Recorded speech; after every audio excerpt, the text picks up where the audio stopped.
महाराज जी, भगवान पर पूरा विश्वास, इसका क्या तात्पर्य है?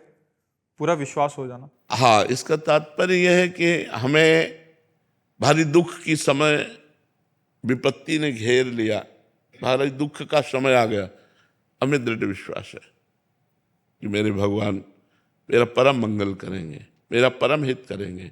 ये दुख नहीं है, ये विपत्ति नहीं, भगवान का किया हुआ विधान, इसमें परम मंगल होगा। जैसे एक श्री राम नाम के भगत थे, श्री राम नाम था उनका। वो भगवान के परम भक्त थे और निष्काम भक्त थे। तो उनको पहले एक राज कर्मचारी के यहाँ नौकरी मिली। उनकी निष्कामता देखकर मंत्री जी ने अपने पास रख लिया और निष्कामता और प्रवीणता देखी तो बादशाह के सामने पेश कर दिया।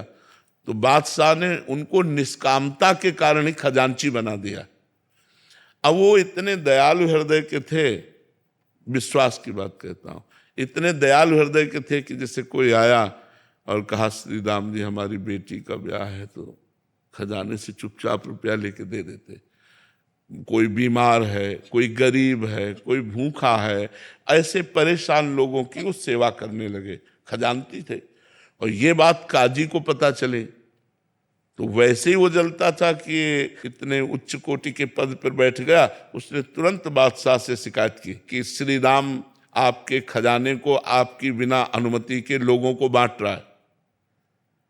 उनको बुलाया गया तो अब झूठ तो बोलेंगे नहीं, तो उनका हुजूर हम किसी को दुखी नहीं देख सकते, इसलिए तो उनका अनुमति लेनी चाहिए। बात तो सही है, अनुमति लेनी चाहिए। तो आप अपराधी हो ना, अनुमति तो नहीं ली। तो उनका तो काजी से कहा तुम इसकी दंड विधान करो। तो उनका फांसी की सजा, वो तो जल ही रहा था, तुरंत फांसी की सजा। उनको विश्वास था भगवान परम मंगल भवन है, अमंगल होने ही नहीं दे सकते। अब बादशाह की तरफ से फांसी की सजा पास हो गई और उनको हथकड़ी बेड़ियों से जकड़ लिया गया और वध के स्थान के लिए ले जाने के लिए पहले उनको घुमाया गया बाजार से होते हुए कि अपराधी, इन्होंने ये अपराध किया इसलिए इनको फांसी की सजा। इधर उनको ले गए, इधर जो है एक झोली टांगे हुए श्याम वर्ण का 14 वर्ष का बालक आकर खड़ा हुआ और कहा सलाम हुजूर। देखा तो देखते ही आश्चर्यचकित हो गए, इतना सुंदर रूप। बोले कौन हो? तो बोले मैं श्री राम का नौकर हूं। कैसे आए हो? बोले हिसाब चुकाने आया हूं, खजाने का तुम्हारा जो भी चला गया है। और ऐसे झोली पलटाई तो वो दिव्य हीरे कि एक हीरे की कीमत उसके खजाना पूरा नहीं। कहा ये सब रख लो और तुरंत मेरे मालिक को छोड़ दो। उसके होश खराब हो गए, नौकर में इतनी सामर्थ। अब वो तुम्हारा नाम क्या है? उन्होंने कहा बिट्ठू।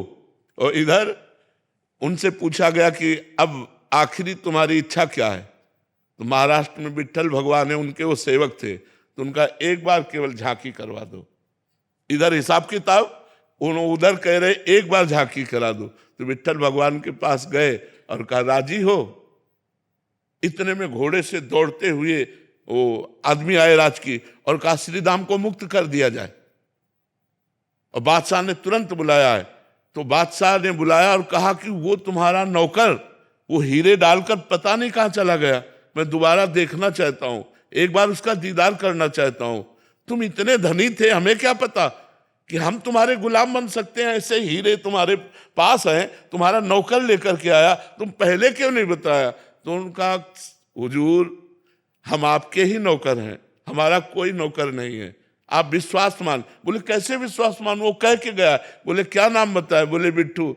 अरे बोले महाराज वो हमारे विट्ठल भगवान है, वो हमारे इष्ट है, वो इसलिए। तो वो रो पड़ा। उसने कहा एक बार दीदार करा दो। बोले हमारी सामर्थ्य नहीं, वो स्वतंत्र है, अगर वो चाहे तो दर्शन दे सकते। मैं तो विश्वास कि जो मैं धर्म का कार्य कर रहा हूं, भले फांसी मिली है लेकिन भगवान मेरी रक्षा करेगा। तो भगवान ने रक्षा की कि नहीं?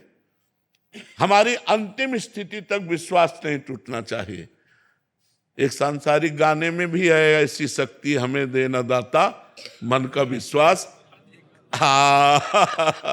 मन का विश्वास। हे भगवान मुझे ऐसी सामर्थ्य प्रदान कीजिए कि किसी भी परिस्थिति में मेरा विश्वास न टूटे, मेरा विश्वास पूरा। जैसे एक जमींदारी पहले चलती थी, तो बड़ा अत्याचार करते थे गरीबों के ऊपर जमींदार लोग। तो एक गरीब केवट था, तो उसने कुछ रुपए अपनी बेटी के ब्याह के ले लिए थे। तो साल 2 साल में मेहनत करके पैसा एकत्रित किया और जमींदार को दे दिया, जाके अपनी खेती से कमा के। जमींदार ने वो रुपया लिया और फाइल से नाम नहीं काटा, कर्जा का जो हिसाब था वो काटा नहीं। 2-4 महीने बाद उसके आदमी गए और कहा जमींदार साहब ने बुलाया है। तो जमींदार ने कहा कर्जा दीजिए। तो उनका साहब हम तो दे गए थे आपको। अरे बोले व्यर्थ की बात करते हो, हमारी कॉपी में वैसे लिखा अभी कटा नहीं। बोले आप अब ना काटो तो आपकी बात, वैसे तो हम दे गए थे। अब वो जमींदार अपने हठ में, वो अपने हठ में। तो जमींदार ने रिपोर्ट कर दी और वो मुकदमा पहुंचा। जमींदार ने रजिस्टर पेश किया, पूरा जो कहते हो। अब वो गरीब आदमी, उसने कहा साहब हमने दे दिया है। तो बोले गवाही? तो उनका रघुनाथ जी अर्थात भगवान राम, तो उनका रघुनाथ जी। तो बोले अगली पेशी में रघुनाथ को लिवा के लाना।